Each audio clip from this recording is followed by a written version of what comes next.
and welcome to Round Robin. I'm your host, Robin McCormick with the City of Hampton.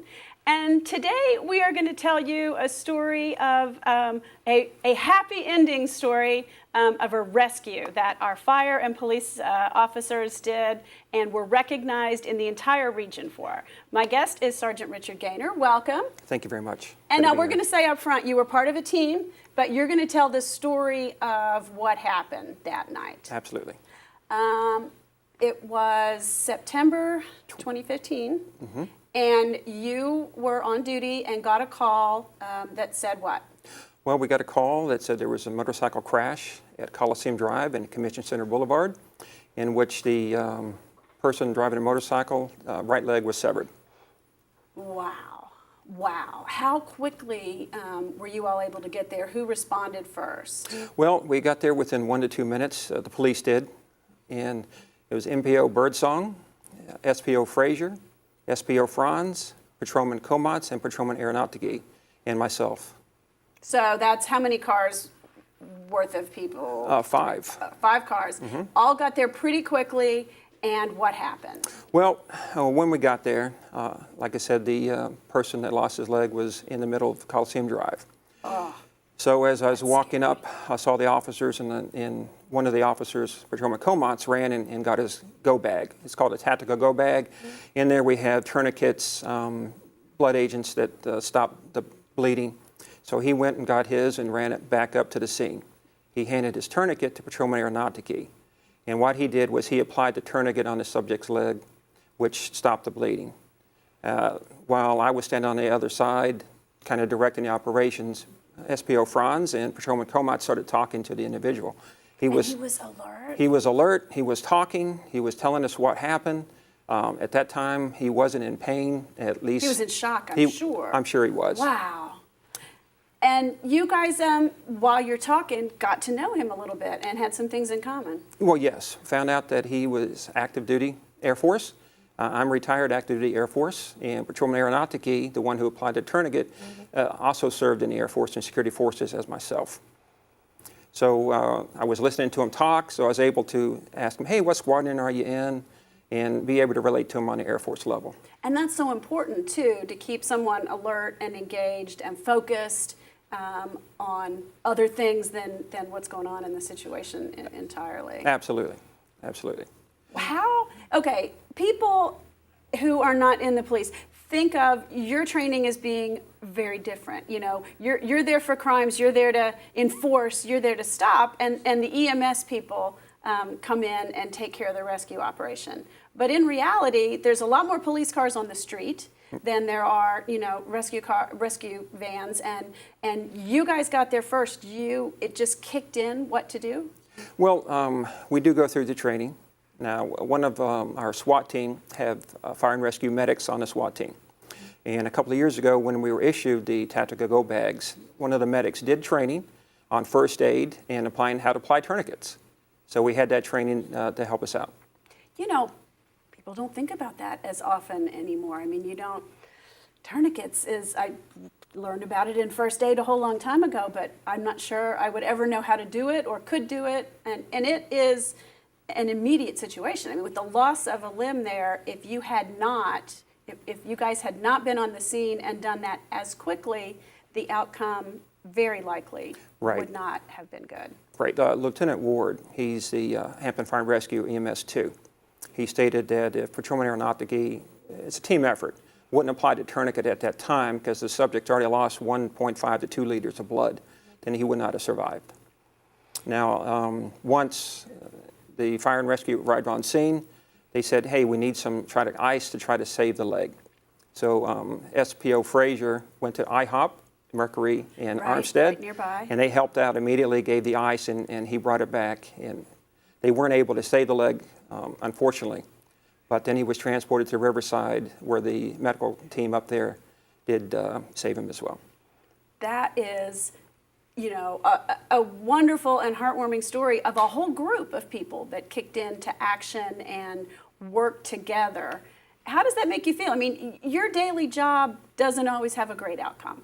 It doesn't. A lot of times when motorcycle crashes occur and speed is a factor, then sometimes people don't survive. So instead of us working a fatality investigation, we were able to save a person's life. So it made us all feel very good. Now, tell me about the regional award, because this is kind of a big deal. It was all 7 cities. Yes, again, Lieutenant Ward, through Hampton Fire and Rescue, submitted a nomination for our response, not only the police, but also fire. And when it went through, and we were awarded the 2016 EMS Regional Call of the Year for that. How often do police officers get a role in that? I mean, it's an EMS award, but you guys were first on the scene and started the rescue effort. That's got to be a little bit unusual. Well, I've been with Hampton almost 18 years now, and this is the first that I know about. So pretty amazing, and a wonderful team effort as well. Absolutely. You know, from the individual that found him to call E911, and then our call taker taking the call, and our dispatcher giving us the updated information. So we knew what to expect before we arrived on scene. So it definitely is a joint effort all the way around. And that makes a big difference. I mean, I think sometimes people see something and are reluctant to call, or think, oh, I'm sure somebody else has already called, or it's not my duty, or I'm afraid to stop. In this instance, someone took that step, called quickly. And you guys were how far away when you got the call? Well, we patrolled the west side of the city, which is LaSalle on the other this side of the city. So officers could be anywhere within our districts. But when we receive a call like that, then obviously you run lights and siren to get there as quickly and safely as you can. So like I said, we got there within about 1 or 2 minutes. Yeah, that's amazing, and it's a little bit lucky, but it's also a little bit good planning and good training. Absolutely. And all of the preparations that you guys have done that you may never need to use. Absolutely. I mean, like I said, I've been almost 18 years, and this is the first time that I've ever been in a situation to apply a tourniquet. So it doesn't happen very often, thank goodness. And you've probably been at so many automobile and motorcycle accidents that you can't count them. That's correct. Yep. Sometimes with better, good results, but sometimes where it is, as you said, just an investigation of a fatality. Right. I used to be a fatality investigator, so I have been to a lot of, scenes where people don't survive. And so this was really a nice outcome. All the way around. It is. Now, where is he now? Do you keep in touch at all? Well, he sent down an email from Walter Reed. He's still going through rehabilitation up there. And he sent down a nice email telling his gratitude and giving his thanks. So I wrote him back, and wrote him recently in May. We do the police week when we receive, Patrolman Aeronautica and myself received the Life Saving Award to the City of Hampton. That I invited him down, but he said that he wasn't able to make it because he's still going through rehabilitation. So it isn't a perfect outcome. You weren't able to save the leg, but you were able to save the life, which is absolutely the huge bottom line right there. Well, absolutely, to him and his family, for sure. Yeah. Anytime you find like a lost child, that the parents are looking, and we bring everybody we can, detectives on scene out there, to find a lost child. He used to work crimes against persons. So, when a homicide occurs, everybody pitches together. And when you make the arrest for the suspect, it means a lot to the family. And it gets a bad person off the street. So different things like that through my years have made a big difference. Why are you here in Hampton? What prompted you to join the police division? That's a good question as well. Well, like I said, I retired out of the Air Force Security Forces, retired in 1998, and I obtained my bachelor's degree in criminology through St. Leo University. We live in Hampton. Our kids grew up in Hampton, and I just thought it was a logical decision to make to want to serve the community. That sounds great. Well, thank you so much for coming and telling this story. And again, you keep stressing it was a team effort, and I think I hear that from the Hampton Police Division a lot, that you work together, rely on each other, train together, and